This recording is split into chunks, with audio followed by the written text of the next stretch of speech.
kababayan, ito hong si Sandro Marcos, umurong ho na ilabas ang kanyang interview sa ICI. Kasi nga ho, puro mukhang nabahag na ho talaga ang buntot niya.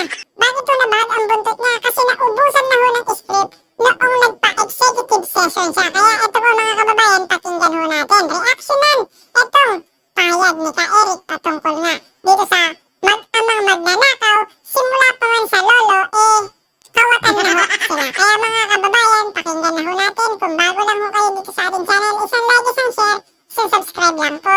Malaking tulong na ho yan. Ang ibig ko pong sabihin, humarap si Sandro Marcos kamakailan lang sa ICI, itong binuo ni Marcos Jr. na tinatawag niyang investigative body or yung Independent Commission for Infrastructure. Paano maging independent yan? Karay-karay at buntot-buntot dyan. Ang Marcos stoogie na si Vince Dizon, yung DPWH Secretary ni Marcos, sa lahat ng mga inspeksyon o kaya mga investigasyon, kunwari, na ginagawa nitong ICI. Hindi pa rin independent yun kasi nandyan nga ang tao ni Marcos.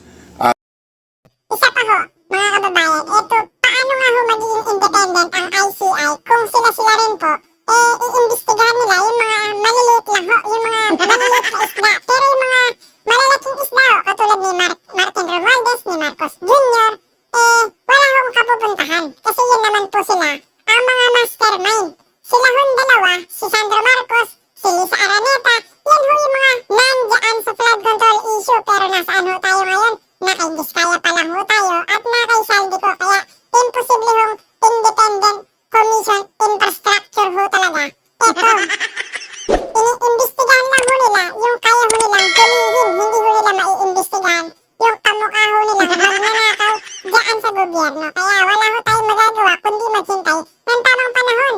Mailuklok ho si VP Sara para ho malinis ang gobyerno.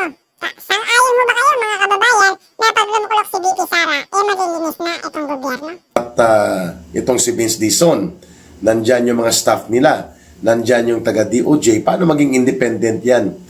Bahagi ng sistema ng mga kalakaran ni Marcos yung nagpapalakad dito.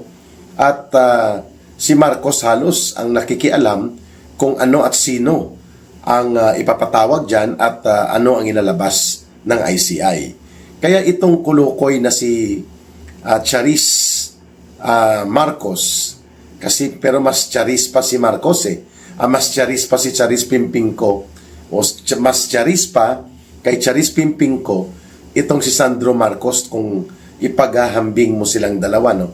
Pero yan po ay mga biruan lang ng ating mga netizens. Seriously speaking about it, ang pagharap daw ni Sandro Marcos sa ICI, challenge po siya, no, na ilabas ang minutes o ang records ng kanyang tinatawag na executive session at hindi niya tinatawag na testimonya tungkol sa kanyang pagkakadawit sa ibinunyag ni Ginoong Saldico na isa siya sa may pinakamalaking insertions sa tatlong nakaraang budget cycles, no? Umaabot sa mga 56 billion pesos ang mga insertions na ginawa ni Sandro Marcos, no? At karamihan nito doon sa Ilocos Norte na mga proyekto na kung si Governor Chavit Singson pa ang magbubunyag, mayroon pong proyekto doon si Sandro Marcos sa Ilocos Norte na mga flood control projects na halos 2 bilyon ang pinondo, pero halos inanod lang ng baha ang tatlong mga flood control projects doon, at ang contractors noon o ang nangontrata ang Diskaya Couple, no? Kaya nga dapat sabihin na ng mag-asawang Diskaya ang katotohanan kung magkano ang kinubra na SOP o Standard Operating Procedure. Ibig sabihin po ng SOP, kalakaran doon sa pangungutong sa mga proyekto na ipinapatupad o kaya ginagawang ghost. Yan po ang ibig sabihin dyan ng salitang SOP, Standard Operating Procedure. Yon ang kalakaran. 25% yon. So, sa kunwari ang executive session na ito ni Sandro Marcos, nagmayabang ang kulukoy. Sabi niya, I am willing and open na ito ay isa publiko at upang maipakita sa mamamayan na wala akong tinatago. Aba, nang kinol ang challenge niya ng mga media at iba pang mga netizens at ng mamamayan mismo tungkol sa kanyang diskarte na magmayabang at maghambog-hambugan na siya ay handa na isa publiko ang kanyang mga sinabi o ang kanyang pagharap through an executive session, closed door po yun, ay bigla pong bumahag ang buntot ni Sandro Charis Marcos. At sabi niya, hindi na niya pinapayagan na isa publiko pa ang kanyang executive session sa harap ng ICI. Aba, ibig sabihin po, may tinatago. Yun lang naman ang simple niyan eh. Kung wala kang itinatago, dapat pinatelevise mo yon. Dapat ibinunyag mo yon at sinagot mo ang mga issue. Tatlo yun eh. Una, ang binabanggit ni Ginong Saldico, saan mo dinala ang napakaraming insertions mo? No? Halos pareho lang sila ng tiyuhin niyang si Martin Tambaloslos Romualdez sa mga insertions na ito. Hindi nila ito sinagot. So, hindi natin nakuha ang pagpapaliwanag niya. Why, Sandro Marcos, ay nagkaroon ka ng almost 56 billion pesos sa 3 budget cycles na mga insertions? Ibig sabihin po, wala yon sa National Expenditures Program. Isiningit, ipinalusot, at alam na ang purpose niyan. So, ang kanyang tiyuhin na si Martin Romualdez, ganon din halos, no? Mga nasa 70 billion pesos din ang mga insertions ni Martin Tambaloslos Romualdez, hindi pa kasama ang 17 billion pesos po na insertions niya doon sa budget ng House of Representatives na under din sa kanya noong 2025 budget, no? Samantalang si Sandro Marcos ay mayroong 56 billion pesos mahigit na mga insertions. So, hindi ito sinagot. Pangalawa, itinuturo siya ni Governor Chavit Singson na marami sila ng tatay niya at siya, si Marcos Jr. at si Sandro Marcos, ng mga insertions at mga proyektong kung hindi man house-show o gawang siupaw ay ghost projects na pinagkakitaan nila na mag-ama sa Ilocos Norte. At ang mayor dyan na ngayon na pinaupo nila Marcos sa Lawag yata yan. Lawag ba ang kapital ng, nako-confuse ako minsan eh. Vigan and Lawag yan eh. I think Vigan is Ilocos Sur, Lawag Ilocos Norte. So sa Vigan, sa Lawag, ay si Alcid. Ang nagpaupo daw dyan, sila Marcos, sapagkat matagal na nilang kontraktor ito sa mga proyekto sa Ilocos Norte. Ayan. So, magkano ang ipinatupad? Sino-sino ito? Sapagkat lumalabas po sa revelations ngayon at mga records na ang Ilocos Norte isa po sa may pinakamaraming flood control projects at insertions na ipinatupad. At isa si Sandro Marcos dyan, mga kababayan. Hindi rin po ito sinagot. At ang pangatlo, ito yung involvement niya doon sa revelations ni Saldico hinggil sa mga maniobra ng nanay niya at tiyuhin niya na si Martin Araneta at si Lisa Araneta din sa mga customs na mga usapin ng agricultural smuggling and manipulation. Hindi rin po ito sinagot ni Sandro Marcos. So, kung kayo ng tatay mo, ay talagang sincero at seryoso na ituwid ang mga nagaganap na mga pangungulimbat at pangungurakot sa kaban ng bayan, and you are not involved into this kind of plunder and massive systematic corruption, bakit ka umatras at nabahag ang buntot mo sa pagharap sa publiko, nagpa-executive session ka pa at nagbigay ka pa ng kahambugan na statement na handa kang isa publiko ang proceedings o ang nilalaman ng iyong executive session sa pagharap mo sa ICI at nang ikaw ay i-call out ng media at ng mamamayan, biglang bahag ang buntot ni Sandro Marcos. Ayan. So makikita mo talaga ang pattern. Nagsisinungaling, nagko-cover up, nagmamanipulate, At ang pinakamalala ay nagkukunwari na inosente. Yun.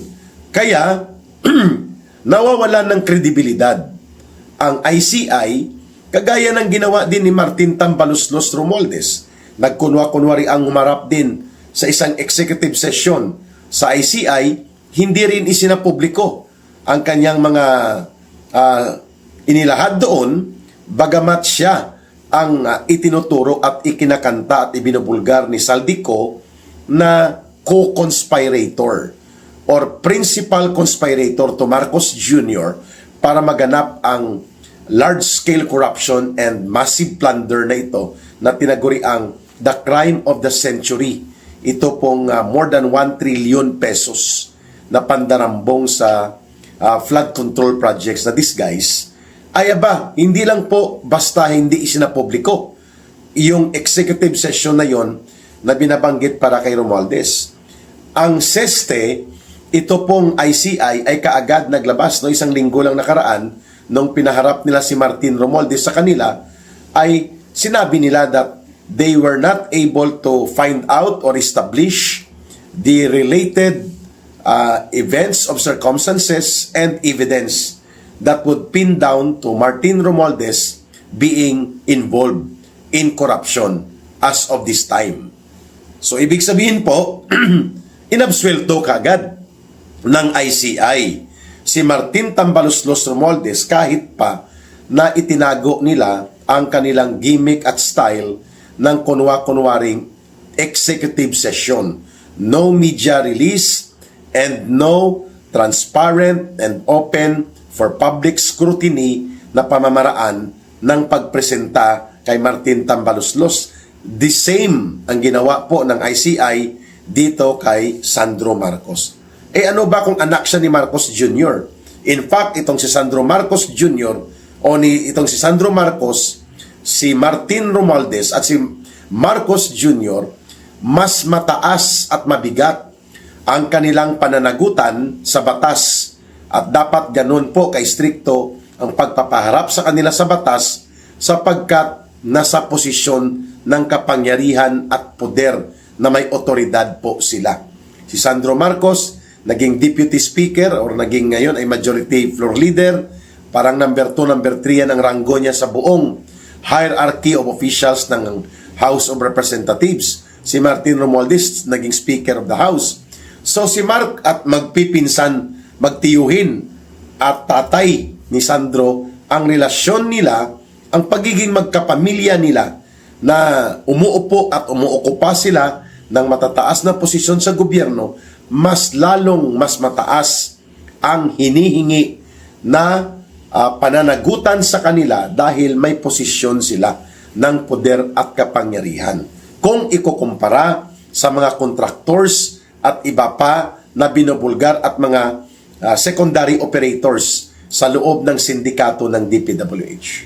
So ang pagkabahag ng buntot ni Sandro Marcos hinggil sa pagsasapubliko supposedly ng kanyang executive session sa ICI ay pagpapakita na ang lahat na nagaganap sa ICI ay kadramahan. Nothing is serious, and the question of moral integrity and credibility ng ganitong uri ng mga kalakaran ng ICI ay talagang bagsak po. Iyan ang totoong dahilan dyan kung bakit lumayas dyan si Mayor Magalong ng Baguio City. Subalit ngayon nakikita na naman siyang dumidikit-dikit sa ilang mga travel and ikot-ikot ng ICI. Yan din po ang dahilan kung bakit umalis dyan si dating DPWH Secretary Babe Singson at may iba pang aalis sapagkat ang ICI ay isang malaking teatro ng kadramahan. The ICI is a big theater of drama and antics of publicity gimmick, at the same time cover-up operations as well as manipulation ng public opinion at ng mga kaganapan related sa seryosong krimen ng malawakang pandarambong at pangungurakot ni Marcos at nila Romualdez at ng kanilang pamilya. Yun po ang gustong pagtakpan at yun ang gustong i-manipulate ng ICI. Kaya, expected na itong kulukoy na si Sandro Charis Marcos ay bumahag ang buntot sapagkat sangkot at mayroon pong katotohanan ang binabanggit at binubulgar ni Ginoong Saldico laban sa kanya, sa kanyang tatay, sa kanyang nanay, sa kanyang tiyuhin na kapatid ni Lisa Araneta at even dito kay Martin Tambaluslos na tiyuhin niya rin. At sabi pa nga ni Congressman Jing Paras, no, yang si Sandro Marcos, nag-training niya na taga-timpla ng kape sa opisina ni Martin Romualdez dati, nang wala pa sila sa poder, si Marcos, no? Pero nang si Marcos na ang naging presidente, biglang naging kongresista itong kulukoy na si Sandro Marcos at biglang naging deputy speaker o naging majority floor leader pa nga itong kulukoy na ito. Na alam natin ang only qualification niya ay dahil binitbit siya ng tatay niyang kurakot at bulok na si Marcos at ng tiyuhin niya. So ngayon, nagmayabang siya doon sa ICI executive session na willing siyang ilabas, wala naman palang binatbat, no? Pag may dahilan, pag ayaw may dahilan yan eh. Pag gusto may paraan. O ngayon, dahil ayaw niya, nagdadahilan siya na kailangan daw wag ma-preempt, wag ma-prejudge ang mga ginagawa ng ICI, kaya hindi na niya minabuti na lamang niya na hindi na isa publiko ang kanyang diskarte ng kunwaring executive session sa ICI. Ang katotohanan po dyan na duwag. Bumahag ang buntot dahil sasabog ang iskandalo sa kanilang pagmumukha. At pangalawa dito, nagpalabas din ng statement itong kulukoy na tatay niya na si Marcos Jr. na pinakansila na ang passport ni Saldico. At ngayon lumalabas na parang ang lahat ng mga secondary players ay titirahin na. Lubusan ng inilaglag si Ginoong Saldico, tinanggalan na siya ng pasaporte at mukhang ito na rin yata ang nangyari kay Harry Roque at limited na ang magiging travel opportunity and authority mo na makapasok sa iba't ibang mga bansa kung ikaw ay umiiwas dito sa mapangwasak at bingatibo, no, na pag-weaponize ngayon ng gobyerno ni Marcos bilang instrumento niya ang batas upang patahimikin, sikilin at supilin ang mga kalaban nila sa politika na naninindigan at nagbubulgar ng kabulukan ng gobyernong hawak ngayon ni Marcos at Romualdez.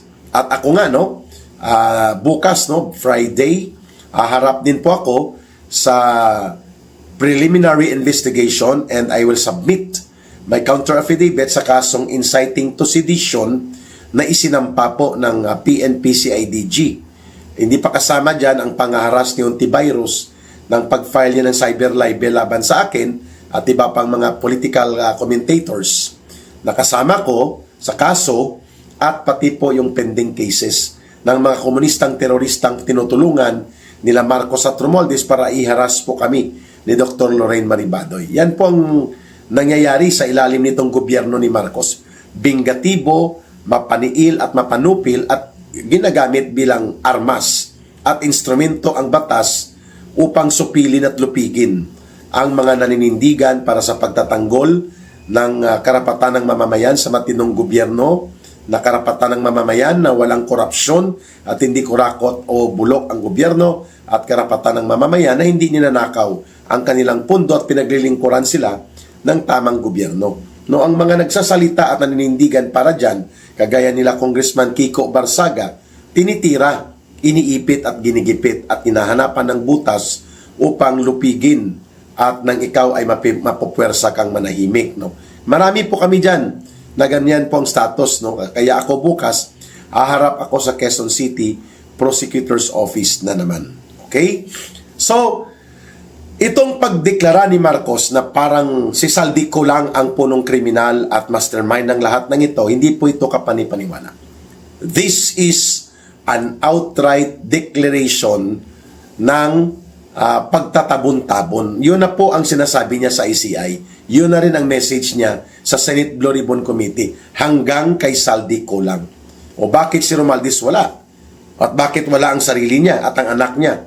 Di ba? sa simpleng katanungan, there will be, o sa simpleng pagpapahayag, there will be no Saldico without Martin Romualdez and Marcos. And there will be no Martin Romualdez na abusado at tarantado sa poder at kapangyarihan niya kung wala si Marcos. And there will be no single centavo na pwedeng nakawin at durubuhin sa ginawang sindikato ng mga budget for 2023, 2024 at 2025 kung hindi si Marcos ang nagpipirma ng budget. Di po ba? O bakit wala siya? At bakit wala si Bunuan? Pinatakas nila yung DPWH Colloquy Secretary niya. O bakit wala din si Bersamin, si Pangandaman, si Recto? O, ito po ang mga alipores ni Marcos ay hindi po napailalim sa investigasyon. Napakalinaw po kung paano inilahad ni Saldico bilang inner circle operator ng sindikato nila Marcos at Romualdez ang operations ng krimen sa pandarambong at pangungurakot, including kay Sandro Marcos na ito, kay Martin Romualdez sa asawa ni Marcos, kay Martin Araneta, at ito ay insiders information. And yet, at ito ay nag-corroborate sa unang pahayag na ginawa ni Sergeant Gotesa na limpak-limpak na salapi na nakamaleta ang dinideliver. Ito rin po ang ginawa na pahayag ng mag-asawang Diskaya, kaya sila iniipit ngayon. O bakit walang ni isa sa kanila ang binigyang oportunidad ng Senate Blue Ribbon Committee o ng ICI na ilantad ang mga katotohanan at i-check ang validity ng kanilang mga claims sapagkat tumutugma ang kanilang mga salaysay. Bakit? Dahil si Marcos naman po talaga at ang kanyang pamilya, kasama si Romualdez, ang asawa ni Marcos, at pati po itong si Sandro Marcos, ginawa nilang isang malaking sindikato, ang gobyerno. Yan ang katotohanan. Pero may katapusan din po ito. At unti-unting nagbi-build up po ang puwersa ng mamamayan laban sa kanila. At may hangganan ang lahat ng pang-aabuso na ito. This will not remain forever, na hindi po ito matatapos at hindi lalabanan ng mamamayan. Maraming salamat sa inyong pagsubaybay at pagtangkilik sa Ka Eric Celis YouTube channel, sa pag-promote ng mga subscribers, pag-share at promote at pag-like ng video uploads ni Ka Eric at ng ating mga live sessions. Malaking bagay at malaking tulong po kayo sa aking pagsusumikap na palakasin ang advokasya for good governance in the fight against corruption and plunder, and for a real good government that will serve the best interest of the people. Muli, sa gustong tumulong po sa ating advocacy, doon na lang po natin ipadala o i-coordinate sa numero na 0916-308-7710. Uulitin ko po, 0916-308-7710, Ruhilda Celis po. Kay Langging yan, GCash line po yan, at the same time, line of support coordination para hindi kayo ma-scam. Para po yan sa suporta ninyo sa Bangon Sambayanan People's Movement. Mahalin natin ang bansang Pilipinas, walang ibang magmamahal nito, kundi tayo ring mga Pilipino. Para sa Diyos at sa Pilipinas nating mahal, may God bless everyone, and may Allah will be with those who are Muslim brothers and sisters. Bye for now.